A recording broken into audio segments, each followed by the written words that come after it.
All right, so Joe Biden, apparently when he is finally able to speak clearly and form complete sentences, he still manages to cause problems for himself.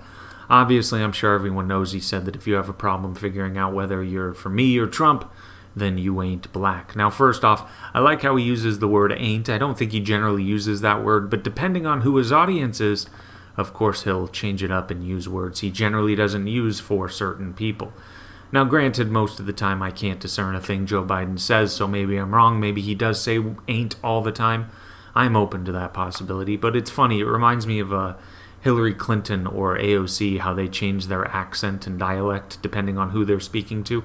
AOC did this so flagrantly when she was speaking to a majority black audience.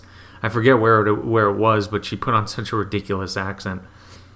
Or Hillary Clinton when she goes down to Georgia and all of a sudden she has this southern drawl. These people are just too much sometimes. So fake it becomes a joke. But anyway, politicians being empty shells is nothing new, pretty par for the course. But besides how Joe Biden said what he said, the content of those words are fairly racist. Honestly, how is saying you're not black if you don't vote for me not a racist thing to say? The assumption is what? That all black people think alike? They all have the same standards, values, and beliefs? They've all had the same upbringing? They're not individuals that think for themselves? Or maybe Joe Biden is saying they shouldn't think for themselves, just vote Democrat because that seems to have worked out great for all the major cities in the U.S. with a majority black population. The opposite is true. You should not be voting for Joe Biden or any Democrat. And no, the opposite is not voting for Trump either. It's becoming a libertarian. Government has screwed everyone in more ways you can possibly imagine. They've gutted inner cities. They've destroyed businesses and opportunities.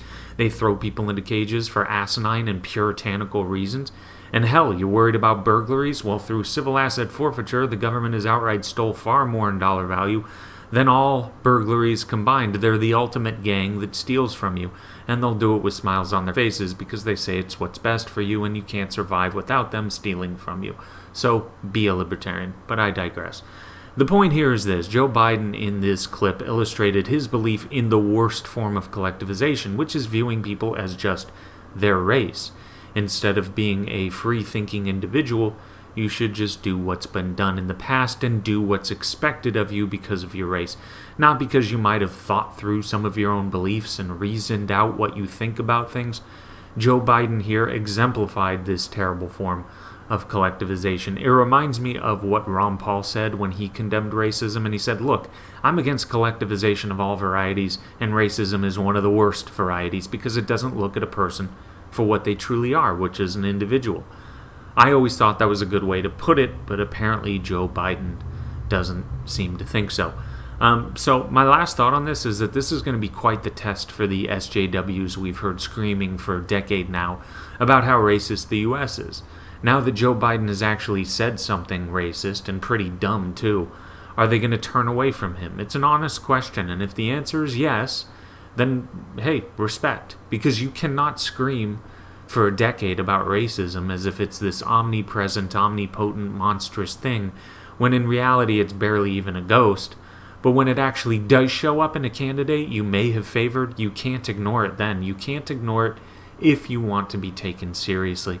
Not that anyone has been taking you seriously, but anyway, that's all for now. Like, subscribe, don't say racist crap if you're running for president. Take it easy.